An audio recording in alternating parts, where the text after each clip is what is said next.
Hi friends, welcome back to Arsikere Haran YouTube channel.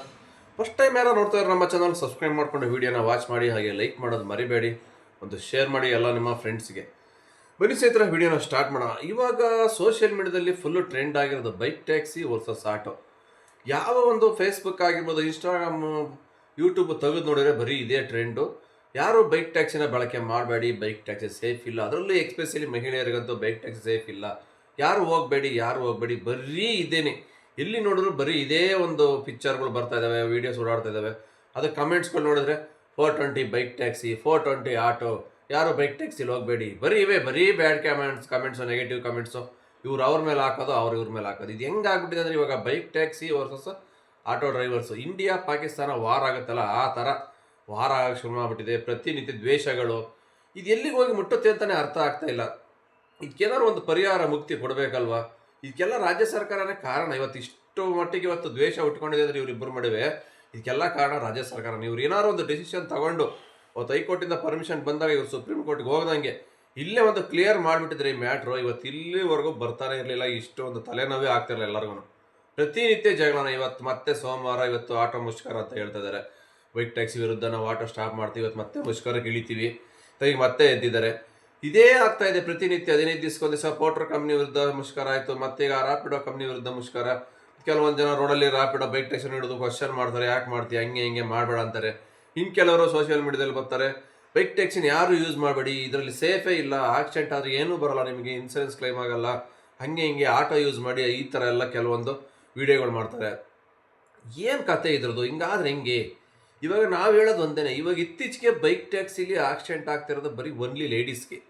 ನೋಡಿರ್ಬೇಕು, almost ಇವಾಗ ಸುಮಾರು 3-4 video continue ಏನು ಬಂತು, ಲೇಡೀಸ್ಗೆ ಆಕ್ಸಿಡೆಂಟ್ ಆಗ್ತಾ ಇದೆ.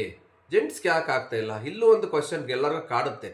ಏನಪ್ಪ ಅಂದರೆ, ಜೆಂಟ್ಸ್ ಬಂದರೆ ಅಟ್ಲೀಸ್ಟ್ ಕಂಫರ್ಟಬಲಾಗಿ ಕುತ್ಕೊತಾರೆ. ಒಬ್ಬ ರೈಡರ್ನ ಹಿಡ್ಕೊಂಡಾಗಿರ್ಬೋದು, ಇಲ್ಲ ಇಬ್ಬರು ಅಟ್ಯಾಚ್ ಆಗಿ ಕಂಫರ್ಟಬಲ್ ಕುತ್ಕೊತಾರೆ. ಆದರೆ ಲೇಡೀಸ್ ಬಂದರೆ ಕಂಫರ್ಟಬಲ್ ಅನ್ನೋದು ಇರಲ್ಲ ಅಲ್ವಾ? ಈಗ ಕಂಫರ್ಟಬಲ್ ಆಗಿ ಹೋಗ್ಬೇಕು ಅಂದ್ರೆ ಒಂದು ಗಂಡ ಹೆಂಡ್ತಿ ಇಲ್ಲ ಲವರ್ಸ್ ಹೋದ್ರೆ ಮಾತ್ರ ಕಂಫರ್ಟಬಲ್ ಆಗಿ ಕುತ್ಕೊಂಡು ಹೋಗ್ಬೋದು. ಈಗ ಯಾವುದೋ ಒಂದು ಬೈಕ್ ಟ್ಯಾಕ್ಸಿ ಬುಕ್ ಮಾಡ್ತಾನೆ, ಅವ್ನು ಯಾರೋ ಒಬ್ಬ ಡ್ರೈವರ್ ಬರ್ತಾನೆ, ಇವ್ರು ಯಾರೋ ಒಬ್ರು ಇರ್ತಾರೆ, ಅವ್ರವ್ರಿಗೆ ಗೊತ್ತು ಪರಿಚಯ ಇರಲ್ಲ. ಅವ್ರ ಜೊತೆಲಿ ಹೆಂಗೆ ಕಂಫರ್ಟಬಲ್ ಆಗಿ ಕುತ್ಕೊಳಕ್ಕಾಗತ್ತೇಳಿ? ಆವಾಗ ಆಗಲ್ಲ. ಅವ್ರು ಮುಂದೆ ಇದ್ರೆ ಇವ್ರು ಹಿಂದೆ ಕುತ್ಕೊಂತಾರೆ, ಹಿಡ್ಕೊಳಕ್ಕಾಗಲ್ಲ. ಇಂಥ ಟೈಮಲ್ಲಿ ಗಾಡಿ ಸ್ಲಿಪ್ ಆಗ್ಬೋದಿಲ್ಲ, ಹತ್ತಿದಾಗ, ರೋಡ್ ಚೆನ್ನಾಗಿದ್ದಾಗ ಈ ಥರ ಸ್ಕಿಡ್ಡಾಗ ಬಿದ್ದು ಆಕ್ಸಿಡೆಂಟ್ಗಳು ಜಾಸ್ತಿ ಆಗ್ತಿದ್ದಾವೆ. ಇತ್ತೀಚೆಗೆ ಆಗಿರೋದು ಸುಮಾರು ವೀಡಿಯೋಗಳು ನೋಡ್ತಾ ಇದ್ದೀವಿ, ಲೇಡೀಸೇ ಆಕ್ಸಿಡೆಂಟ್. ಅದಕ್ಕೋಸ್ಕರ ಲೇಡೀಸ್ಗೆ ಒಂದು ಕಿವಿ ಮಾತು, ಯಾರಾದರೂ ಬೈಕ್ ಟ್ಯಾಕ್ಸಿನ ಯೂಸ್ ಮಾಡ್ತಿದ್ರ ಅಂದರೆ ದಯವಿಟ್ಟು ನೀವು ಬೈಕ್ ಟ್ಯಾಕ್ಸಿಲೇ ಬರಬೇಡಿ. ಈಗ ನಿಮಗೆ ಕುತ್ಕೊಳ್ಳೋ ಕಂಫರ್ಟಬಲ್ ಇಲ್ಲ ಅಂದಾಗ ಈ ಥರ ಹೋಗಿ ಆಕ್ಸಿಡೆಂಟ್ ಆಗಿ ನಾಳೆ ದಿನ ಬೈಕ್ ಟ್ಯಾಕ್ಸಿ ರೈಡರ್ ಮೇಲೆ ಕೆಟ್ಟ ಹೆಸರು, ಒಂದು ಕಂಪ್ನಿ ಮೇಲೆ ಅಪಮಾನ, ಇವೆಲ್ಲ ಬಂದು ನಾಳೆ ದಿನ ಅವ್ರಿಗೂ ಜೀವನಕ್ಕೆ ತೊಂದರೆ ಆಗೋದಕ್ಕಿಂತವ ನೀವು ಆಟೋ ಕ್ಯಾಬ್ ಯೂಸ್ ಮಾಡಿ. ನೀವು ಒಂದು 10-20 ರೂಪಾಯಿ ಉಳಿಸ್ಬಿಟ್ಟು ಬಿಲ್ಡಿಂಗ್ ಕಟ್ಟಲ್ಲ ಯಾರನ್ನು. ಅಲ್ಲ, ಈಗ ಬೈಕ್ ಟ್ಯಾಕ್ಸಿಗೂ ಆಟೋಕ್ಕೂ ಅಷ್ಟೇ ಡಿಫ್ರೆನ್ಸು. ಒಂದು 100 ರೂಪಾಯಿ ಬರ್ತಾ ಇದೆ ಅಂದರೆ ಬೈಕ್ ಟ್ಯಾಕ್ಸಿಗೆ 10 ಕಿಲೋಮೀಟ್ರಿಗೆ, ಆಟೋಕ್ಕೆ ಎಷ್ಟು ಬರುತ್ತೆ? ಒಂದು 120ರಿಂದ 130 ರೂಪಾಯಿ ಬರುತ್ತೆ. ಇನ್ನೊಂದು 20ರಿಂದ 30 ರೂಪಾಯಿ ಎಕ್ಸ್ಟ್ರಾ ಬರುತ್ತೆ ಅಷ್ಟೇ ಆಟೋಕ್ಕೆ. ಆರಾಮಾಗಿ ಆಟೋನ ಯೂಸ್ ಮಾಡ್ಕೊಳ್ಳಿ.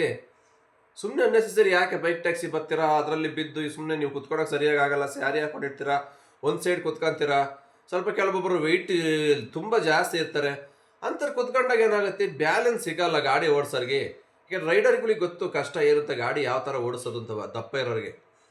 ಅಂಥ ಟೈಮಲ್ಲಿ ಒಂದು ಸೈಡ್ ಕುತ್ಕೊಂಡಾಗ ಬ್ಯಾಲೆನ್ಸ್ ಸಿಗಲ್ಲ, ಸ್ಕಿಡ್ಡಾಗಿ ಆಕ್ಸಿಡೆಂಟ್ ಆಗ್ತವೆ. ಯಾರೂ ಬೇಕಂತ ಮಾಡಲ್ಲ, ಅನ್ಎಕ್ಸ್ಪೆಕ್ಟೆಡ್ ಆಗೋದೇ ಆಕ್ಸಿಡೆಂಟ್ಗಳು.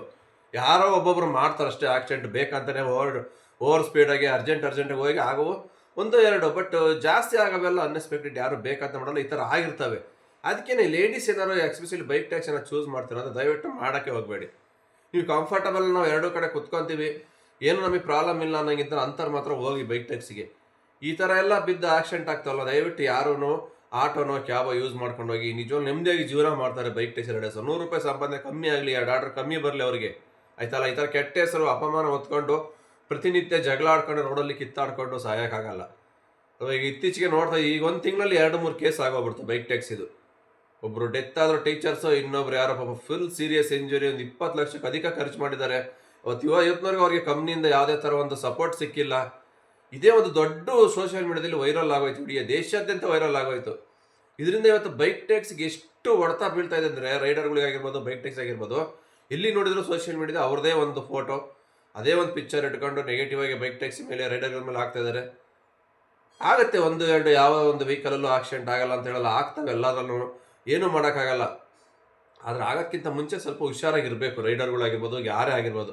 ಆಟೋದಲ್ಲಿ ಆಕ್ಸಿಡೆಂಟು, ಕ್ಯಾಬಲ್ಲಿ, ಎಲ್ಲ ವೆಹಿಕಲ್ಲು ಆಕ್ಸಿಡೆಂಟ್ ಆಗುತ್ತೆ. ಬಟ್ ಅದು ನಿಮಗೆ ಯಾವುದು ಕಂಫರ್ಟಬಲ್ ಅನ್ನುತ್ತೆ ಅದನ್ನು ಚೂಸ್ ಮಾಡ್ಕೊಳ್ಳಿ. ಬುಕ್ಕಿಂಗ್ ಮಾಡೋಕ್ಕೆ ಕಸ್ಟಮರು ಜೆಂಟ್ಸೇ ಆಗಿರ್ಬೋದು, ಲೇಡೀಸೇ ಆಗಿರ್ಬೋದು. 10-20 ರೂಪಾಯಿ ಉಳಿಸಿ ಯಾರೇನು ಮಾಡೋಕ್ಕಾಗಲ್ಲ ಆಯಿತಾ. ಇದರಿಂದ ರೈಡರ್ಗಳಿಗೆ ತುಂಬ ಎಫೆಕ್ಟ್ ಆಗ್ತಾಯಿದೆ. ಪ್ರತಿನಿತ್ಯ ರೋಡಲ್ಲಿ ಸುಮ್ಮನೆ ಜಗಳಾಡೋ ಥರ ಆಗ್ತಾಯಿದೆ. ಇವಾಗ ಬೈಕ್ ಟ್ಯಾಕ್ಸಿಯವ್ರು ಕಂಡ್ರೆ ಆಟೋ ಡ್ರೈವರ್ಗಾಗಲ್ಲ, ಆಟೋ ಡ್ರೈವರ್ ಕಂಡ್ರೆ ಬೈಕ್ ಟ್ಯಾಕ್ಸಿಯವ್ರಿಗಾಗಲ್ಲ. ಎಲ್ಲರೂ ಅಂತಲ್ಲ, ಯಾರೋ ಒಂದಿಷ್ಟು ಜನ ಈ ಥರ ಕಿರಿಕ್ ಮಾಡಿಕೊಂಡು ರೋಡಲ್ಲಿ ಸುಮ್ಮನೆ ಜಗಳಾಡ್ಕೊಂಡು ಡೈಲಿ ಜೀವನ ಮಾಡೋಕ್ಕಾಗಲ್ಲ. ಬೈದಿಂದ ಡ್ಯೂಟಿ ಮಾಡಬೇಕಾಗುತ್ತೆ ಬೈಕ್ ಟ್ಯಾಕ್ಸಿ ರೈಡರ್ಸು. ಎಲ್ಲಿ ಯಾವ ಆಟೋದವ್ರು ಹಿಡಿತಾರೆ, ಎಲ್ಲಿ ಯಾರು ಕಿರಿಕ್ ಮಾಡ್ತಾರೋ, ಎಲ್ಲಿ ಯಾರು ಹೊಡಿತಾರೋ ಬೈತಾರೋ, ಈ ಥರ ಒಂದು ಬೈದಿಂದ ಬೆಳಗಿನ ಸಾಯಂಕಾಲ ಡ್ಯೂಟಿ ಮಾಡ್ತಕ್ಕಂಥ ಪರಿಸ್ಥಿತಿ ಬಂದೋಗಿದೆ ಬೈಕ್ ಟ್ಯಾಕ್ಸಿ ರೈಡರ್ಸ್ಗೆ. ಹಾಗಾಗಿ ಆದಷ್ಟು ಇವೆಲ್ಲ ಕಂಟ್ರೋಲ್ ಆಗಬೇಕು ಅಂದರೆ ನಮ್ಮ ರಾಜ್ಯ ಸರ್ಕಾರ ಇದಕ್ಕೆ ಏನಾದ್ರು ಒಂದು ಮುಕ್ತಿ ಕೊಡಲೇಬೇಕು. ಸುಪ್ರೀಂ ಕೋರ್ಟಿಂದ ಅಂತಲೂ ಏನಾಯಿತು ಅಂತಲೇ ಕೇಸ್ ಅಡ್ರೆಸ್ಗೆ ಇಲ್ಲ. ಇದು ಸುಮಾರು 2-3 ತಿಂಗಳಾಗ್ತಾಯಿದೆ ಸುಪ್ರೀಂ ಕೋರ್ಟ್ಗೆ ಅರ್ಜಿ ಹಾಕಿ. ಇವತ್ತಿನವರೆಗೂ ಒಂದು ಕೇಸ್ದು 1 ಇಯರಿನ ಡೇಟು. ಈ ಥರ ಆದರೆ ವರ್ಷ ಅಲ್ಲ 10 ವರ್ಷ ಆದರೆ ಮತ್ತೆ ಈ ಕೇಸ್ ಕ್ಲೋಸ್ ಆಗಲ್ಲ. ಇವ್ರ ಹಣೆ ಬರ ಕಿತ್ತಾಡೋದು ತಪ್ಪಲ್ಲ. ಬೆಂಗಳೂರಲ್ಲಿ ಸಾಯೋ ಗಂಟ ಹಿಂಗೆ ಕಿತ್ತಾಡ್ಕೊಂಡೇ ಸಾಯ್ಬೇಕಾಗತ್ತೆ. ಎಲ್ಲರೂ ಕನ್ನಡದವರೇ ಇಲ್ಲಿ ಕೆಲಸ ಮಾಡ್ತಾ ಇರೋರು. ಯಾರೋ ಒಂದಿಷ್ಟು ಜನ ಹೊರಗಿಂದ ಒಂದು 30-40% ಇದ್ದಾರೆ, ಇಲ್ಲ ಅಂತ ಹೇಳ್ತಾ ಇಲ್ಲ. 60% ಬೈಕ್ ಟ್ಯಾಕ್ಸಿಲಿ ಕನ್ನಡದವ್ರು ಮಾಡ್ತಾಯಿದ್ರೆ, ಇನ್ನೊಂದು 40% ಜನ ಹೊರಗಿಂದ ಬಂದಿರೋರು ಮಾಡ್ತಾ ಇದ್ದಾರೆ. ಈಗ ಆದಷ್ಟು ಏನಾದ್ರು ಒಂದು ಬೇಗ ಡಿಸೈಡ್ ಆಗಿ ಒಂದು ಪಾಲಿಸಿ ಬಂದರೆ ಅಟ್ಲೀಸ್ಟ್ ಆ 40% ಜನ ಕಮ್ಮಿ ಆದರೆ ಏನಿರ್ತಕ್ಕಂಥ 60% ಜನ ನೆಮ್ಮದಿಯಾಗಿ ಕೆಲಸ ಮಾಡ್ತಾರಲ್ವ. ಯಾವುದೇ ಥರ ಕಿರಿಕು ತಲೆನೋವು ಏನೂ ಇರಲ್ವ. ಆನಂತರ ಆಟೋಗಳು ಒಳ್ಳೆ ಬಾಡಿಗೆ ಬರುತ್ತೆ, ಅವರು ನೆಮ್ಮದಿಯಾಗಿ ಕೆಲಸ ಮಾಡ್ಬೋದು. ಇವತ್ತು ಇಷ್ಟು ಜಗಳ, ಇಷ್ಟು ಕಿತ್ತಾಟ, ಜಂಜಾಟ ನಡೀತಾ ಇದೆ ಅಂದರೆ ಈ ಒಂದು ಬೈಕ್ ಟ್ಯಾಕ್ಸಿ ಆಟೋ ವಾರು ಇದಕ್ಕೆಲ್ಲ ಕಾರಣ ಮೇನ್ ರಾಜ್ಯ ಸರ್ಕಾರನೇ. ಈ ರಾಜ್ಯ ಸರ್ಕಾರ ಅವತ್ತು ಇದೊಂದು ಪ್ರಾಬ್ಲಮ್ ಸಾಲ್ವ್ ಮಾಡಿಬಿಟ್ಟಿದ್ರೆ ಇವತ್ತು ಈ ತಲೆನೋವೇ ಇರ್ತಿರಲಿಲ್ಲ. ಅವರು ಕೈ ತೊಳ್ಕೊಳಕ್ಕೋಸ್ಕರ ಏನು ಮಾಡಿಬಿಟ್ರು, ಸುಪ್ರೀಂ ಕೋರ್ಟಿಗೆ ತಗೊಂಡೋಗಿ ಕೇಸ್ ಹಾಕ್ಬಿಟ್ರು. ಈ ತಲೆನೋವು ನಮಗೆ ಬೇಡ, ಅಲ್ಲೇನೋ ಆಗಲಿ ಅಂತವ. ಇವಾಗ ಸುಪ್ರೀಂ ಕೋರ್ಟ್ ಏನು ಮಾಡ್ತು, ಅಲ್ಲಿ ಸಾವಿರಾರು ಕೇಸು, ಇದು ಯಾವುದೋ ಒಂದು ಇರುವೆ ಇದ್ದಂಗೆ ಸಾವಿರಾರು ಕೇಸಲ್ಲಿ ಎಲ್ಲೋ ಒಂದು ಮೂಲೆಗೆ ಹೋಗಿ ಸೇರ್ಕೊಂತೀವಿ ಕೇಸು. ವರ್ಷಕ್ಕೊಂದ್ಸಲಿ ಹಿಯರಿಂಗ್ ಡೇಟ್ ಕೊಡ್ತಾರೋ 2 ವರ್ಷಕ್ಕೆ ಕೊಡ್ತಾರೋ ಗೊತ್ತಿಲ್ಲ. ಹೋಗಿ ಕೇಳೋರು ಯಾರೂ ಇಲ್ಲ, ಇದ್ರ ಬಗ್ಗೆ ಮಾತಾಡೋರು ಯಾರಿಲ್ಲ. ಒಟ್ಟಿನಲ್ಲಿ ರೋಡಲ್ಲಿ ಇವತ್ತು ಹುಡುಗರು ಆಟೋ ಡ್ರೈವರ್ ಕಿತ್ತಾಡೋ ಆ ಪರಿಸ್ಥಿತಿ ಬಂದಿದೆ. ಇಬ್ಬರು ಜಗಳ 3ನೇ ಲಾಭ ಅನ್ನಂಗೆ ಆಗಿದೆ. ಇವಾಗ ಆದಷ್ಟು ಬೇಗ ಇದಕ್ಕೊಂದು ಸೊಲ್ಯೂಷನ್ ಬರಲೇಬೇಕು. ಡೈಲಿ ಜಗಳ ಆಡ್ಕೊಂಡು ಕೆಲಸ ಮಾಡೋಕ್ಕಲ್ಲ, ಅವ್ರಿಗೂ ನೆಮ್ಮದಿ ಬೇಕು. ಹುಡುಗರಿಗೂ ಒಂದು ರೋಡಿಗೆ ಬರ್ತಾ ಇದ್ದಾರೆ, ಒಂದು ಡೆಲಿವರಿ ಫೀಲ್ಡ್ಗೆ ಗಾಡಿ ಓಡಿಸ್ತಾರೆ ಅಂದರೆ ಮೈಂಡು ಪೀಸ್ಫುಲ್ಲಾಗಿರಬೇಕು. ಗಾಡಿ ಓಡಿಸೋಕ್ಕೆ ಯಾವುದೇ ಟೆನ್ಷನ್ ಇರಬಾರ್ದು. ಅವಾಗ ಮಾತ್ರ ಡ್ಯೂಟಿ ಮಾಡೋಕ್ಕೆ ಕಂಫರ್ಟಬಲ್ ಇರುತ್ತೆ. ಬೈದಿಂದವಾ ಯಾರು ಹಿಡಿತಾರೆ, ಯಾರು ಬೈತಾರೋ ಏನು ಇರುತ್ತೆ, ಹಿಂಗೆ ಬೈದಿಂದ ಅಲ್ಲಿ ಇಲ್ಲಿ ನೋಡ್ಕೊಂಡು ಗಾಡಿ ಓಡಿಸಿದಾಗ ಏನಾಗುತ್ತೆ, ಆಕ್ಸಿಡೆಂಟ್ಗಳಾಗ್ತವೆ. ನೆಮ್ಮದಿ ಇರೋಲ್ಲ ಜೀವನದಲ್ಲಿ. ಎಕ್ಸ್ಪೆಷಲಿ ನಾವೇನೇ ಮಾಡಬೇಕು ಅಂದ್ರೆ ಕೆಲಸ ಏನು ಬೇಕು ಹೇಳೋದು, ನೆಮ್ಮದಿ ಬೇಕು. ನೀವೇನೇ ಕೋಟಿ ಸಂಪಾದನೆ ಮಾಡಿ ಏನೇ ಮಾಡಿ ನೆಮ್ಮದಿ ಇಲ್ಲ ಅಂದರೆ ಏನು ಮಾಡ್ತೀರೋ ತಗೊಂಡು ಅಲ್ವಾ. ಈ ಕೆಲಸದಲ್ಲೂ ಹಂಗೆ ಆಗಿದೆ ಇವಾಗ. ಈ ಡೆಲಿವರಿ ಫೀಲ್ಡಲ್ಲೂ ಅಷ್ಟೇ. ದಿನಕ್ಕೆ 2,000 ಮಾಡಿ 3,000 ಮಾಡಿ ಎಷ್ಟೇ ಮಾಡಿದ್ರು ಏನಾಗ್ತಾಯಿದೆ, ನೆಮ್ಮದಿ ಇಲ್ಲ ಹುಡುಗರಿಗೆ. ಪ್ರತಿನಿತ್ಯ ಏನೋ ಒಂದು ಭಯದಲ್ಲಿ ಎಲ್ಲಿ ಏನಾಗುತ್ತೆ ಏನೋ ಈ ಥರ ಕೆಲಸ ಮಾಡ್ತಾಯಿದ್ದಾರೆ. ಇದಕ್ಕೆಲ್ಲ ಕಂಪ್ಲೀಟ್ ಸೊಲ್ಯೂಷನ್ನು ರಾಜ್ಯ ಸರ್ಕಾರ ಕೊಡಲೇಬೇಕು ಆದಷ್ಟು ಬೇಗ. ಇಲ್ಲಾಂದ್ರೆ ಏನಾಗುತ್ತೆ ಅಂತ ಗೊತ್ತಿಲ್ಲ. ಪ್ರತಿನಿತ್ಯ ಸ್ಟ್ರೈಕ್ಗಳು ನಡೀತಾ ಇದ್ದಾವೆ ಆಟೋ ಕಡೆಯಿಂದವ. ಕೆಲವರಿಗೆ ಕಿರಿಕ್ ಆಗ್ತಾ ಇದೆ ರೈಡರ್ಗಳಿಗೆ. ಅವ್ರಿಗೆ ಹಿಡ್ಕೊಡ್ತೀವಿ, ಇವ್ರಿಗೆ ಹಿಡ್ಕೊಡ್ತೀವಿ, ಆಟೋದವ್ರಿಗೆ ಹಿಡ್ಕೊಡ್ತೀವಿ ಅಂತ ಎದುರಿಸ್ತಾ ಇದ್ದಾರೆ ಕೆಲವೊಂದಿಷ್ಟು ಜನ. ವಿಡಿಯೋ ಮಾಡಿ ಹಾಕ್ತಾ ಇದ್ದಾರೆ ಸೋಷಿಯಲ್ ಮೀಡಿಯಾದಲ್ಲಿ. ಇನ್ನು ಮುಂದೆ ಬೈಕ್ ಟ್ಯಾಕ್ಸಿ ನಾವು ಮಾಡೋಕ್ಕೆ ಬಿಡಲ್ಲ, ವೈಟ್ ಬೋರ್ಡಲ್ಲಿ ಯಾರು ಬರ್ತಾರೆ ಬರಲಿ, ರಾಜ್ಯ ಸರ್ಕಾರ ಬರುತ್ತೆ ಬರಲಿ, ಏನು ಮಾಡ್ತಾರೆ ನೋಡೋಣ, ಆಟೋವಾಗಿ ಹಿಡ್ಕೊಡ್ತೀವಿ, ಯಾವುದೋ ಮಾಡೋಕ್ಕೆ ಬಿಡಲ್ಲ ಅಂತ ಕೆಲವೊಬ್ಬರು ಈ ಥರ ಬೆದರಿಕೆಗಳು ಆಗ್ತಾರೆ. ಇದರಿಂದ ಏನಾಗುತ್ತೆ, ಬೈಕ್ ಟ್ಯಾಕ್ಸಿ ರೈಡರ್ಸ್ ಕೆಲಸ ಮಾಡಬೇಕು ಬಿಡಬೇಕು ಗೊಂದಲ ಆಗ್ತಾ ಇದೆ ಇವಾಗ. ವೈಟ್ ಬೋರ್ಡಲ್ಲಿ ಬೈಕ್ ಟ್ಯಾಕ್ಸಿ ಮಾಡೋದು ಬಿಡೋದು ಎಷ್ಟೋ ಜನ ಇದೇ ಕ್ವಶನ್ ಮಾಡ್ತಾ ಇರ್ತಾರೆ. ಏನು ಈ ಥರ ಆಗ್ತಾಯಿದೆಯಲ್ಲ, ಹೈಕೋರ್ಟಿಂದ ಸುಪ್ರೀಂ ಪರ್ಮಿಷನ್ ಬಂತು ಬೈಕ್ ಟ್ಯಾಕ್ಸಿ ಮಾಡ್ರಿ ಅಂತ. ಇವ್ರು ಯಾಕೆ ರೋಡಲ್ಲಿ ನಮ್ಮನ್ನು ಮಾಡೋಕ್ಕೆ ಬಿಡ್ತಾ ಇಲ್ಲ, ಮಾಡಬೇಡಿ, ಏನಕ್ಕೆ ಮಾಡ್ತಾಯಿದ್ರು, ಇಲ್ಲಿಗಲ್ಲು ಅಂತವ ಇವ್ರು ಈ ಥರ ಮಾಡ್ತಾರೆ. ಹೌದು, ಇದೇ ಪ್ರಾಬ್ಲಮ್ ಆಗ್ತಿರೋದು ಇವಾಗ. ಮಾಡಬೇಕು ಬಿಡಬೇಕು ಒಬ್ರಿಗೂ ಗೊತ್ತಾಗ್ತಾ ಇಲ್ಲ. ಗೊಂದಲ ಸೃಷ್ಟಿ ಆಗೋಗಿದೆ ಇವಾಗ ಪ್ರತಿನಿತ್ಯವ. ಬೆಂಗಳೂರು ಅಂತ ಎಲ್ಲ ಎಲ್ಲ ಕಡೆ ಕರ್ನಾಟಕದಲ್ಲಿ ಸುಮಾರು ನಗರದಲ್ಲಿ ಬೈಕ್ ಟ್ಯಾಕ್ಸಿ ಹೋಗ್ತಾ ಇದೆ. ಎಲ್ಲ ಕಡೆನೂ ಸೇಮ್ ಪ್ರಾಬ್ಲಮ್ ಕಿರಿಕ್ ನಡೀತಾನೆ ಇದೆ ಬೈಕ್ ಟ್ಯಾಕ್ಸಿ ರೈಡರ್ಸ್ಗೆ. ಇದಕ್ಕೆ ಸೊಲ್ಯೂಷನ್ ಯಾರು ಕೊಡಬೇಕು? ಸಾರಿಗೆ ಸಚಿವರು ಏನು ಮಾಡ್ತಾ ಇದ್ದಾರೆ? ಬೈಕ್ ಟ್ಯಾಕ್ಸಿ ಪ್ರಾಬ್ಲಮ್ ಒಂದು ಸಿಂಪಲ್ ಪ್ರಾಬ್ಲಮ್ ಸಾಲ್ವ್ ಮಾಡೋಕ್ಕಾಗ್ತಾ ಇಲ್ವಾ? ಕಳೆದ 10 ವರ್ಷದಿಂದ ಬೆಂಗಳೂರಲ್ಲಿ ಇದೇ ಗಲಾಟೆ, ಇದೇ ಕಿರಿಕು. ಇತ್ತೀಚೆಗೆ ಅದು ತುಂಬಾ ಜಾಸ್ತಿ ಆಗೋಗಿದೆ. ಏನಕ್ಕೆ ಜಾಸ್ತಿ ಆಯ್ತಂದರೆ ಇತ್ತೀಚೆಗೆ ಜನ ಜಾಸ್ತಿ ಆಗೋದ್ರು. ಮುಂಚೆ ಬೈಕ್ ಟ್ಯಾಕ್ಸಿ ರೈಡರ್ಸ್ ಕಮ್ಮಿ ಇದ್ದರು, ಈ ಪ್ರಾಬ್ಲಮ್ ಬರ್ತಿರಲಿಲ್ಲ. ಆಟೋಕ್ಕೋ ಹೆಂಗೋ ಬಾಡಿಗೆ ಹೋಗ್ತಾ ಇತ್ತು. ಇವಾಗ ಏನಾಗ್ತಾ ಇದೆ, ಬೈಕ್ ಟ್ಯಾಕ್ಸಿಲೂ ಜನ ಜಾಸ್ತಿ ಆದರು, ಆಟೋ ತಗೊಂಡಂಥ ಸಂಖ್ಯೆನೂ ಜಾಸ್ತಿ ಆಯಿತು, ಸಂಘ ಸಂಸ್ಥೆಗಳು ಜಾಸ್ತಿ ಆದವು. ಇದರಿಂದ ಏನಾಗ್ತೈತೆ, ಯಾರಿಗೂ ಬಾಡಿಗೆ ಬರ್ತಾ ಇಲ್ಲ, ಅವ್ರಿಗೂ ಹೊಟ್ಟೆ ತುಂಬ್ತಾ ಇಲ್ಲ, ಇವ್ರಿಗೂ ಹೊಟ್ಟೆ ತುಂಬ್ತಾ ಇಲ್ಲ. ಹೊರಗಿಂದ ಬಂದಿರೋ ಜನನೂ ಜಾಸ್ತಿ ಆದರು ಬೆಂಗಳೂರಿಗೆ. ಇದೆಲ್ಲ ಒಂಥರ ಗಜಿ ಬೀಜಿ ಆಗ್ಬಿಟ್ಟು ಇವತ್ತು ಕಿರಿಕಿರಿ ಜಾಸ್ತಿ ಆಗಿದೆ. ನೆಮ್ಮದಿ ಇಲ್ಲ ಕೆಲಸ ಮಾಡೋಕ್ಕೆ. ಆದಷ್ಟು ಬೇಗ ಇದಕ್ಕೆ ಏನಾದ್ರು ಒಂದು ಸಮಸ್ಯೆ ಬಗೆಹರಿಸಲೇಬೇಕು ಇವರು. ಎಲ್ಲಿವರೆಗೂ ಹಿಂಗೆ ಬಿಟ್ಕೊಂಡು ಹೋಗ್ತಾರೆ? ಎಲ್ಲಿವರೆಗೂ ರೋಡಲ್ಲಿ ಕಿತ್ತಾಡ್ಕೊಂಡೇ ಇರಬೇಕು? ಹೇಳಿ. ಇದ್ರ ಬಗ್ಗೆ ರಾಜ್ಯ ಸರ್ಕಾರ ಒಂದು ಮಾತು ಎಲ್ಲರೂ ಹೇಳ್ತಾ ಇದೆಯಾ? ಎಲ್ಲೂ ಏನೂ ಹೇಳ್ತಾ ಇಲ್ಲ. ಒಂದು ಪಾಲಿಸಿ ತಂದುಬಿಟ್ಟಿದ್ರೆ ಮುಗಿದೋಯ್ತದ ಸ್ವಾಮಿ ಅಲ್ವಾ. ಇಷ್ಟೆಲ್ಲ ಒದ್ದಾಡ್ತಕ್ಕಂಥ ನೆಸೆಸಿಟಿನಿಲ್ಲ. ನೀವು ಸುಪ್ರೀಂ ಕೋರ್ಟಿಗೆ ಹೋಗೋದೇ ಬೇಕಾಗ್ತಿರ್ಲಿಲ್ಲ. ಹೈಕೋರ್ಟೇ ಹೇಳ್ಬಿಟ್ಟಿತ್ತು ಬೈಕ್ ಟ್ಯಾಕ್ಸಿಗೆ ಏನೊಂದು ಪಾಲಿಸಿ ತಂದು ಕೊಡಿ, ಅವ್ರು ಮಾಡ್ಕೊಂಡು ಹೋಗ್ತಾರೆ ಅಂತವ. ಆ ಪಾಲಿಸಿ ಫಾಲೋ ಮಾಡಿಲ್ಲ ಅಂದ್ರೆ ಆಮೇಲೆ ಬೈಕ್ ಟ್ಯಾಕ್ಸಿ ಬಗ್ಗೆ ಆಕ್ಷನ್ ತಗೊಳ್ಳಿ ಅಂತ ಕೂಡ ಹೇಳಿತ್ತು. ನೀವು ಯಾಕೆ ತಗೊಳ್ಳಿಲ್ಲ ಪಾಲಿಸಿ, ಯಾಕೆ ಕೊಡಲಿಲ್ಲ? ಇದು ದೊಡ್ಡ ವಿಚಾರನ. ಒಂದು 2-3 ಇತ್ತು ಪಾಲಿಸಿ. ಎಲ್ಲೋ ಬೋರ್ಡಲ್ಲಿ ಕನ್ವರ್ಟ್ ಮಾಡ್ಕೊಂಡು ಬೈಕ್ ಟ್ಯಾಕ್ಸಿ ಮಾಡ್ರಪ್ಪ, ಯೂನಿಫಾರ್ಮ್ ಹಾಕ್ಕೊಡ್ರಿ, ಫುಲ್ ಹೆಲ್ಮೆಟ್ ಯೂಸ್ ಮಾಡಿ, ನೀವೇ ಕಂಪ್ನಿಗೆ ಯಾರು ಜಾಯ್ನಿಂಗ್ ಆಗಿರ್ತಾರೆ ಅವರೇ ರೈಡ್ ಮಾಡಿ, ಅದೇ ಬೈಕ್ ರಿಜಿಸ್ಟರ್ ಆಗಿರೋ ಬೈಕೆ ಓಡಿಸಿ. ಒಂದು 4-5 ಪಾಲಿಸಿ ಕರೆಕ್ಟಾಗಿ ತಂದುಬಿಟ್ಟಿದ್ರೆ ಬೈಕ್ ಟ್ಯಾಕ್ಸಿಲಿ 100ಕ್ಕೆ 50% ಜನ ಆಟೋಮೆಟಿಕ್ಕಾಗಿ ಕಡಿಮೆ ಆಗೋರು, 50% ಎಲ್ಲ ಅವ್ರವ್ರ ಸ್ಟೇಟಿಗೆ ಅವ್ರು ವಾಪಸ್ ಹೋಗೋರು ಮಾಡೋರು. ಎಲ್ಲಿ ಅವಾಗ ಹೆಂಗಿತ್ತು, ನೆಮ್ಮದಿಯಾಗಿ ಎಲ್ಲರೂ ಕೆಲಸ ಮಾಡ್ತಾಯಿದ್ರು.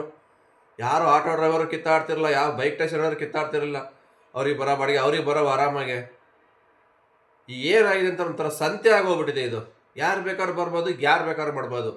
ಎಲೆಕ್ಟ್ರಿಕಲ್ ಬೈಕಲ್ಲಾರು ಬೇಕಾದ್ರೆ ಬೈಕ್ ಟ್ಯಾಕ್ಸಿ ಮಾಡಿ, ವೈಟ್ ಬೋರ್ಡಲ್ಲಾರು ಮಾಡ್ಕೊಳ್ಳಿ, ಯಾವುದೋ ರೆಂಟ್ ಬೈಕ್ ತಗೊಂಬಂದು ಅದರಲ್ಲೂ ಬೈಕ್ ಟ್ಯಾಕ್ಸಿ ಮಾಡಿ. ಈ ಥರ ಮಾಡಿ ಮಾಡಿ ಏನಾಗಿದೆ, ಜನ ಬೇರೆ ಜಾಸ್ತಿ ಆಗೋಗಿದ್ದಾರೆ. ಯಾವುದೋ ಒಂದು ಬೈಕ್ ರಿಜಿಸ್ಟರ್ ಮಾಡಿರ್ತಾರೆ, ಪೆಟ್ರೋಲ್ ಬೈಕ್ ವೈಟ್ ಬೋರ್ಡಲ್ಲಿ. ಇಲ್ಲಿ ನೋಡಿದ್ರೆ ಯಾವುದೋ ಒಂದು ಬೇರೆ ಬೈಕ್ ಬರುತ್ತೆ, ಎಲೆಕ್ಟ್ರಿಕಲ್ ಬೈಕು. ಇದೇ ಥರ ಆಗ್ತಾ ಇರೋದಲ್ಲ ಪ್ರಾಬ್ಲಮ್ಮು. ಎಷ್ಟು ಗಲಾಟೆಗಳು ಇವೇನೆ. ಬರೀ ಬೈಕಲ್ಲಿ ಅಂತಲ್ಲ, ಎಲ್ಲರಲ್ಲೂ ಬರ್ತಾ ಇದೆ. ಆಟೋದಲ್ಲೂ ಸೇಮ್ ಪ್ರಾಬ್ಲಮ್ ಬರ್ತಾ ಇದೆ. ನಾವು ಬುಕ್ ಮಾಡೋ ಒಂದು ಆಟೋ ಬರ್ತವೆ, ಅಲ್ಲಿ ಬರೋ ರೈಡರ್ ಒಬ್ಬರು ಬರ್ತಾರೆ, ಹೆಸರು ಚೇಂಜ್ ಇರುತ್ತೆ. ಈ ಥರ ಸುಮಾರು ಎಲ್ಲ ವೆಹಿಕಲಲ್ಲಿ ಆಗ್ತಾ ಇದೆ. ಇದು ಕಮ್ಮಿ ಆಗಬೇಕು. ಇದು ಕಮ್ಮಿ ಆಗಬೇಕು ಅಂದರೆ RTO ಎಂಕ್ವೈರಿ ಮಾಡಬೇಕು. ಇದ್ರ ಬಗ್ಗೆ ಡೀಪಾಗಿ ಡಿಸ್ಕಷನ್ ಮಾಡಿ, ಯಾವ್ಯಾವ ಫೇಕ್ ಐಡಿ ಇದ್ದಾವೆ ತೆಗೀರಿ, ಎಲ್ಲವ ಜೆನ್ಯೂನ್ ಏನು ಐಡಿ ಏನಿದೆ ಅವ್ರಿಗೆ ಬಿಡಿ ಕೆಲಸ ಮಾಡೋಕ್ಕೆ. ಹೊರಗಿನ ಸ್ಟೇಟ್ಗಳೆಲ್ಲ ಗಾಡಿನೆಲ್ಲ ಫುಲ್ ರಿಮೂವ್ ಮಾಡಿ, ಕಂಪ್ನಿಗೂ ಒಂದು ರೆಸ್ಪಾನ್ಸಿಬಿಲಿಟಿ ಜವಾಬ್ದಾರಿ ಕೊಡಿ. ಈ ಥರ ನೀವು ಸಿಕ್ಕಿದ್ದರೆಲ್ಲ ಜಾಯಿನ್ ಮಾಡ್ಕೊಂಡು ಡ್ಯೂಟಿ ಮಾಡಿಸ್ಬಿಟ್ರೆ ನಾಳೆ ದಿನ ಅವ್ರು ಆಕ್ಸಿಡೆಂಟ್ ಮಾಡಿ ಅಮಾಯಕರು ಜೀವ ಜೊತೆ ಚೆಲ್ಲಾಟ ಆಡ್ತಾ ಇದ್ದಾರೆ. ಯಾರು ಇದಕ್ಕೆ ಜವಾಬ್ದಾರಿ? ಕರ್ನಾಟಕ ಸ್ಟೇಟ್ ಪರ್ಮಿಟ್ಗೆ ಪರ್ಮಿಷನ್ ಕೊಡಿ. ಔಟ್ ಆಫ್ ಸ್ಟೇಟ್ಗಳು ಗಾಡಿ ಯಾವುದೋ ರನ್ ಆಗಿ ಬಿಡಬೇಡಿ. ಕರೆಕ್ಟಾಗಿ ಪಕ್ಕ ಡಾಕ್ಯುಮೆಂಟ್ಸ್ ಇರಬೇಕು. ಒಬ್ಬ ರೈಡರ್ ಕೆಲಸ ಮಾಡ್ತಾನೆ ಅಂದರೆ A to Z pin to pin ಅದೆಲ್ಲ ಡಾಕ್ಯುಮೆಂಟ್ಸ್ ಇದ್ದರೆ ಮಾತ್ರ ಅವನಿಗೆ ಬೈಕ್ ಟ್ಯಾಕ್ಸಿ ಮಾಡೋಕ್ಕೆ ಅವಕಾಶ ಕೊಡಿ. ಇಲ್ಲ ನನ್ನ ಐಡಿ ಪರ್ಮನೆಂಟಾಗಿ ಬ್ಯಾನ್ ಮಾಡಿ. ಈ ಥರ RTO ಒಂದು ಖಡಕ್ ಎಚ್ಚರಿಕೆ ಬರಬೇಕು. ಬಂದಮೇಲೆ ಆಟೋಮೆಟಿಕ್ಕಾಗಿ ಎಲ್ಲ ಸಾಲ್ವ್ ಆಗುತ್ತೆ. ಆಕ್ಸಿಡೆಂಟ್ ಆಗೋದು ಕಮ್ಮಿ ಆಗುತ್ತೆ, ರೈಡ್ ಮಾಡ್ತಂಥ ಸಮಸ್ಯೆ ಸಂಖ್ಯೆನೂ ಕಮ್ಮಿ ಆಗುತ್ತೆ, ಟ್ರಾಫಿಕ್ಕು ಕಮ್ಮಿ ಆಗುತ್ತೆ. ಬೆಂಗಳೂರಲ್ಲಿ ಈ ಕಿರಿಕಿರಿನೂ ಇರಲ್ಲಲ್ವಾ. ಇದಕ್ಕೆಲ್ಲ ರಾಜ್ಯ ಸರ್ಕಾರ ಒಂದು ಮನೆ ಕಾಣಿಸ್ಬೇಕು. ಇದೇನು ದೊಡ್ಡ ವಿಚಾರ ಅಲ್ಲ, ಇದು ಸಿಂಪಲ್ ಮ್ಯಾಟ್ರೇ ಇದು. ಇದನ್ನು ಮಾಡೋಕ್ಕೆ ಯಾಕೆ ಇಷ್ಟು ದಿವಸ ಪರದಾಡ್ತಾ ಇದ್ದಾರೆ, ಇಷ್ಟು ವರ್ಷ ಬೇಕು? ಅಂಥದ್ದೇನಿದೆ ಇದರಲ್ಲಿ? ಸುಮ್ಮನೆ ಈಗ ಇವ್ರು ಜಗಳಾಡ್ಕೊಂಡು ಇವರು ಆಟೋ ನೋಡ್ಕೊಂಡು ಕೂತ್ಕೊಂಡಿದ್ದಾರೆ ರಾಜ್ಯ ಸರ್ಕಾರ. ಹಂಗಾರೆ ಇವತ್ತು auto driver bike taxi drivers ಜಗಳಾಡ್ಕೊಂಡು ಕಿತ್ತಾಡ್ಕೊಂಡು ಸಾಯ್ತವ್ರೆ. ಅದನ್ನು ಖುಷಿ ಪಡ್ಕೊಂಡಿದೆಯಾ ಹಂಗ ರಾಜ್ಯ ಸರ್ಕಾರ ನೋಡ್ಕೊಂಡು? ಎಷ್ಟು ದಿವಸ ಹಿಂಗೆ ಕಿತ್ತಾಡ್ಕೊಂಡಿರ್ಬೇಕು ಇವ್ರು ಹೇಳಿ ಹೋಗಲಿ. ಇವ್ರ ಸಮಸ್ಯೆಗೆ ಪರಿಹಾರನೇ ಇಲ್ವ ಹಂಗಾದ್ರೆ? ಮೊನ್ನೆ ಪೋಟ್ರದಾಯ್ತು, ಗೂಡ್ಸ್ ಲಗೇಜ್ದಾಯ್ತು, ಅವ್ರ ಗಲಾಟೆ, ಅದು ದೊಡ್ಡ ಇಶ್ಯೂ ಆಗಿ ಅವರು ಪಾಪ ಬೇಜಾರಾಗಿ ಸುಮ್ಮನೆ ಬಿಟ್ಟರು. ನ್ಯಾಯಕ್ಕೆ ಪರಿಹಾರನೇ ಇಲ್ವಾ? ಇಲ್ಲಿ ಅನ್ಯಾಯಕ್ಕೆ ವಿರುದ್ಧನೇ ಹೋರಾಡ್ತಾರಲ್ಲ ಎಲ್ಲರೂ ಅಂತವ. ಈ ಮತ್ತೆ ಬೈಕ್ ಟ್ಯಾಕ್ಸಿ ಇವತ್ತು ಮತ್ತೆ ಸ್ಟ್ರೈಕು, ಬಂದು ಮುಷ್ಕರ ಇವೇ ಆಗ್ತಾ ಇದೆ. ಪ್ರತಿನಿತ್ಯ ಇದೆ. ಕೇಳಿ ಕೇಳಿ ನೋಡಿ ನೋಡಿ ಸೋಷಿಯಲ್ ಮೀಡಿಯಾದಲ್ಲಿ ನಮಗಂತೂ ಸಾಕಾಗೋಗಿದೆ. ಇದ್ರ ಬಗ್ಗೆ ಎಷ್ಟು ಹೇಳಿದ್ರು ಎಷ್ಟು ಮಾಡಿದ್ರು ಯಾರೋ ಜವಾಬ್ದಾರಿ ತಗೊಳ್ಳೋದೇ ಇಲ್ಲ. ಇಲ್ಲಿ ನಾವು ಬೈಕ್ ಟ್ಯಾಕ್ಸಿ ಪರನೂ ಅಲ್ಲ, ಆಟೋ ವಿರೋಧನೂ ಅಲ್ಲ. ನಾನು ಎಲ್ಲ ವಿಡಿಯೋದಲ್ಲಿ ಅದೇ ಹೇಳ್ತಾ ಇರ್ತೀನಿ, ನ್ಯಾಯದ ಪರವಾಗಿ ಮಾತಾಡ್ತೀವಿ. ಕೆಲವರಿಗೆ ಅದು ಆಗಲ್ಲ ಕಂಡ್ರೆ, ಏನೂ ಮಾಡೋಕ್ಕಾಗಲ್ಲ. ನಾವು ಮಾತಾಡೋದೇ ಹಿಂಗೆ, ನಾವು ಇರೋದೇ ಹಿಂಗೆ. ಅವರು ಎಲ್ಲರೂ ಬೇಕು ನಮಗೆ. ಯಾಕೆಂದ್ರೆ ನಮಗೊಂದು ಹೋಗ್ಬೇಕಂದ್ರೆ ನಮ್ಗೆ ಆಟೋನೂ ಹೋಗ್ತೀವಿ, ಕ್ಯಾಬಲ್ಲೂ ಹೋಗ್ತೀವಿ, ಬೈಕಲ್ಲೂ ಹೋಗ್ತೀವಿ. ಎಲ್ಲ ವೆಹಿಕಲ್ಲೂ ಯೂಸ್ ಮಾಡೇ ಮಾಡ್ತೀವಿ. ಟ್ರಾನ್ಸ್ಪೋರ್ಟ್ ಎಲ್ಲದೂ ಬೇಕು. ಸಮಯಕ್ಕೆ ತಕ್ಕಂತೆ ಎಲ್ಲದನ್ನೂ ಯೂಸ್ ಮಾಡ್ಕೋಬೇಕು. ಯಾವಾಗಲೂ ನಾವು ಬೈಕಲ್ಲೇ ಹೋಗ್ತೀವಿ, ಆಟೋದಲ್ಲೇ ಹೋಗ್ತೀವಿ ಅಂತ ಹೇಳೋಕ್ಕಾಗಲ್ಲ. ಅದರವ್ರ ಪರಿಸ್ಥಿತಿ ತಕ್ಕಂತೆ ಯೂಸ್ ಮಾಡ್ತೀವಿ. ಹಾಗಾಗಿ ಎಲ್ಲರೂ ಬೇಕು. ಎಲ್ಲರೂ ನಮ್ಮವರೇ, ಎಲ್ಲರೂ ಕನ್ನಡದವ್ರಿಗೆ ಮೊದಲು ಆದ್ಯತೆ ಕೊಡಿ. ಆಟೋದಲ್ಲಾಗಿರ್ಬೋದು, ಕ್ಯಾಬಲ್ಲಾಗಿರ್ಬೋದು, ಬೈಕಲ್ಲಾಗಿರ್ಬೋದು. ಕರ್ನಾಟಕದಲ್ಲಿ ಏನು ಇಲ್ಲಿ ಹುಟ್ಟಿ ಬೆಳೆದಾರೋ, ಇಲ್ಲಿ ಏನು ಡ್ರೈವ್ ಕೆಲಸ ಮಾಡ್ತಾರೆ ಅವ್ರಿಗೆ ಮೊದಲು ಆದ್ಯತೆ ಕೊಡಿ. ಆನಂತರ ನಾವು ಇದು ಸಾಕಾಗ್ತಾ ಇಲ್ಲ, ಇನ್ನೂ ಹೆಚ್ಚು ಬುಕ್ಕಿಂಗ್ ಬರ್ತಾ ಇದೆ, ಇನ್ನೂ ಹೆಚ್ಚು ರೈಡರ್ ಬೇಕು ಅಂದರೆ ಬೇರೆಯವ್ರನ್ನ ತಗೊಳ್ಳಿ. ಯಾರು ಬೇಡ ಅಂತಾರೆ? ಅದಕ್ಕೆ ಮುಂಚೆನೇ ಇಲ್ಲಿ ಬರೀ ಹೊರಗಿನವರೇ ಬಂದು ತುಂಬ್ಕೊಂಡು ಕರ್ನಾಟಕದಲ್ಲಿ ಅವರೇ ಡ್ಯೂಟಿ ಮಾಡ್ಕೊಂಡಿದ್ದಾರೆ. ಕನ್ನಡದವ್ರಿಗೆ ಕೆಲಸ ಇಲ್ಲ.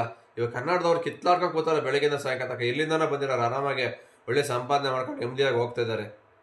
ಏನು ಲೆಕ್ಕಾಚಾರ ಇದಕ್ಕೆ? ಯಾವುದು ಕೇಳೋರು ಯಾರು ಇಲ್ವ ಹಂಗಾರೆ? ಬೆಂಗಳೂರೇನು ಕುರಿ ದೊಡ್ಡಿಯಾಗಿ ಹೋಗ್ಬಿಟ್ಟಿದೆ. ಇಲ್ಲಿ ಯಾರು ಬೇಕಾದ್ರೂ ಬರ್ಬೋದು, ಯಾರು ಬೇಕಾದ್ರೂ ಹೋಗ್ಬೋದು, ಏನಾದ್ರು ಮಾಡ್ಬೋದು. ಪ್ರಾಬ್ಲಮ್ ಇದೇ ಆಗ್ತಿರೋದು ಇವಾಗ. ಇಲ್ಲಿ ಜಗಳ ಕಿತ್ತಾಟ ಆಗ್ತಿರೋದೇನಕ್ಕೆ? ರೈಡರ್ಗಳು ಜಾಸ್ತಿ ಆದರು, ಬಾಡಿಗೆ ಕಮ್ಮಿ ಆಯಿತು, ಹೊರಗಿನ ಜನ ಜಾಸ್ತಿ ಬಂದರು. ಈ ಪ್ರಾಬ್ಲಮ್ಮಿಂದ ಇವತ್ತು ಇಲ್ಲಿ ಕೆಲಸ ಸಿಗ್ತಾ ಇಲ್ಲ ಜನಕ್ಕೆ. ಪ್ರತಿನಿತ್ಯ ಇವ್ರು ಕಿತ್ತಾಡ್ತಾ ಇದ್ದಾರೆ. ಹಾಗಾಗಿ ಈ ಬೈಕ್ ಟ್ಯಾಕ್ಸಿದು, ಆಟೋದು ವಾರ ಕಮ್ಮಿ ಆಗಬೇಕು ಅಂದರೆ ನಮ್ಮ ರಾಜ್ಯ ಸರ್ಕಾರ ಆದಷ್ಟು ಬೇಗ ಇದಕ್ಕೊಂದು ಪರಿಹಾರ ಕೊಡಲೇಬೇಕು.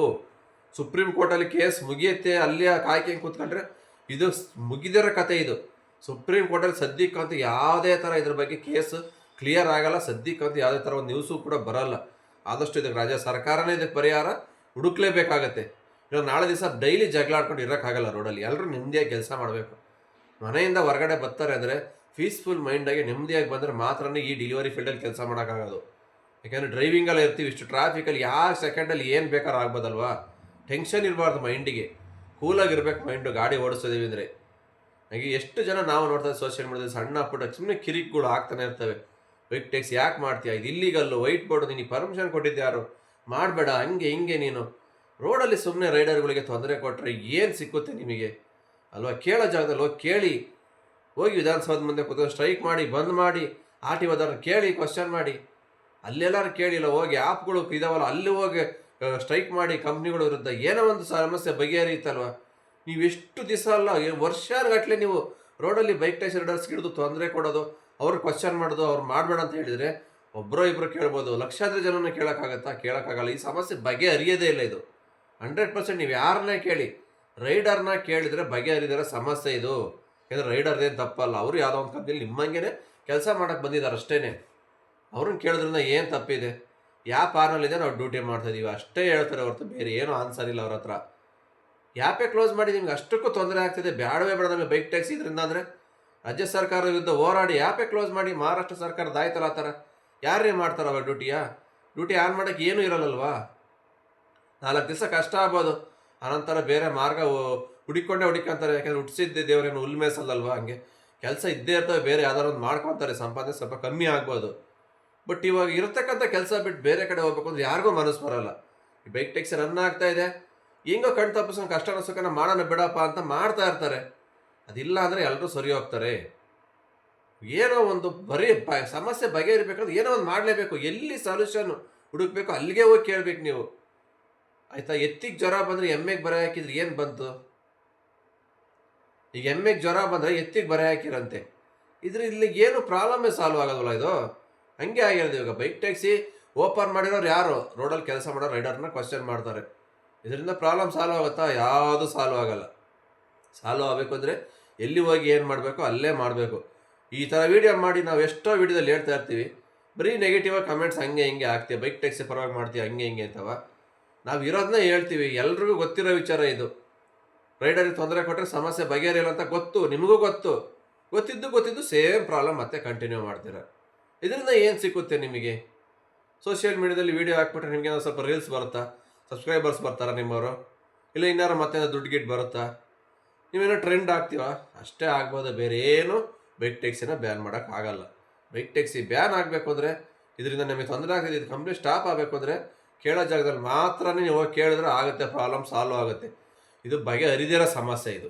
ಅದಕ್ಕೋಸ್ಕರ ಎಷ್ಟು ಹೇಳ್ತೀವಿ ನಾವು ವಿಡಿಯೋದಲ್ಲಿ ಕೇಳಲ್ಲ. ಕೆಲವೊಂದಿಷ್ಟು ಜನ ಇದ್ದಾರೆ ಆಟೋ ಡ್ರೈವರ್ಸು, ಪ್ರತಿನಿತ್ಯ ಇದೇ ಥರ ಮಾಡ್ತಾ ಇರ್ತಾರೆ. ಬೈಕ್ ಟ್ಯಾಕ್ಸಿ ಅವ್ರಿಗೆ ಹಿಡಿದು ಬೈಯೋದು, ಯಾಕೆ ಮಾಡ್ತಾಯಿದ್ದೀಯ ಅಂತ ವಿಡಿಯೋ ಮಾಡೋದು, ಸೋಷಿಯಲ್ ಮೀಡಿಯಾದಲ್ಲಿ ಹಾಕೋದು. ಇದರಿಂದ ಏನು ಸಿಗ್ತಾಯಿದೆ ಅಂತ ಅವ್ರಿಗೆ ಅರ್ಥ ಆಗ್ತಾಯಿಲ್ಲ. ಇದೆಲ್ಲ ಸಮಸ್ಯೆ ಕ್ಲಿಯರ್ ಆಗಬೇಕಿದು. ಈ ಥರದವು ಆರ್ ಟಿ ಓದವರಿಗೂ ಸ್ವಲ್ಪ ಎಚ್ಚರಿಕೆಯನ್ನು ಕೊಡಬೇಕು. ಇದನ್ನು ನೀವು ಕೇಳೋಂಗಿಲ್ಲ. ಹೈಕೋರ್ಟಿಂದ ಆರ್ಡರ್ ಪಾಸ್ ಆಗಿದೆ, ಬೈಕ್ ಟ್ಯಾಕ್ಸಿಯಲ್ಲಿ ಯಾರೋ ರೋಡೆಲ್ಲ ಅಡ್ಡ ಹಾಕ್ಬಿಟ್ಟು ಕ್ವಶನ್ ಮಾಡಬೇಡಿ ಅಂತ ಹೈಕೋರ್ಟಿಂದ ಆರ್ಡರ್ ಪಾಸ್ ಆಗಿದೆ. ಕೇಸ್ ನಡೀತಾ ಇದೆ, ಕೇಸ್ ಕ್ಲಿಯರ್ ಆಗಟ್ಟ ಸಮಾಧಾನವಾಗಿರಿ.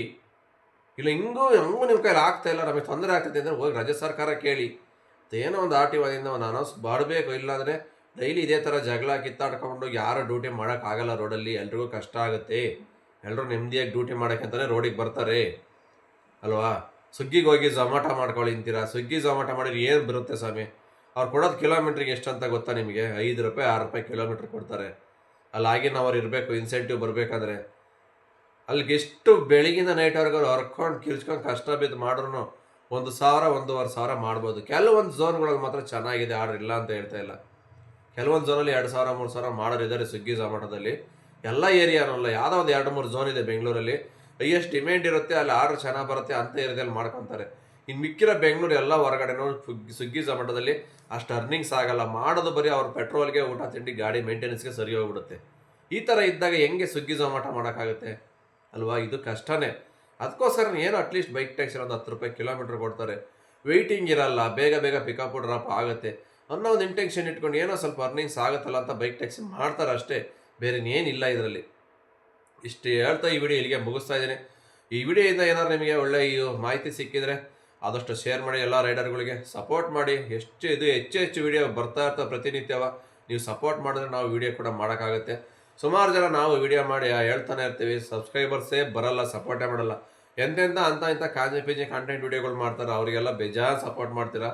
ಒಳ್ಳೊಳ್ಳೆ ಕಂಟೆಂಟ್ ಕೊಡ್ತೀವಿ, ಒಳ್ಳೊಳ್ಳೆ ಜನಕ್ಕೆ ಹೆಲ್ಪ್ ಆಗೋ ಥರ ವಿಡಿಯೋ ಮಾಡ್ತೀವಿ, ಬಟ್ ನಮಗೆ ಯಾರು ಸಪೋರ್ಟೇ ಮಾಡಲ್ಲ. ಓಕೆ, ಎಷ್ಟು ಹೇಳಿದ್ರು ನಮ್ಮ ಜನಕ್ಕೆ ಬುದ್ಧಿ ಬರಲ್ಲ. ಅದು ಯಾವಾಗ ಬುದ್ಧಿ ಬರುತ್ತೋ ಏನೋ ಗೊತ್ತಿಲ್ಲ. ಇಷ್ಟು ಹೇಳ್ತಾ ವಿಡಿಯೋ ಇಲ್ಲಿಗೆ ಮುಗಿಸ್ತಾ ಇದ್ದೀನಿ. ಮತ್ತೆ ಸಿಗ್ತೀನಿ ಮುಂದಿನ ವಿಡಿಯೋದಲ್ಲಿ. ಅಲ್ಲಿವರೆಗೂ take care, bye bye, have a nice day. ಜೈ ಹಿಂದ್, ಜೈ ಕರ್ನಾಟಕ ಮಾತೆ.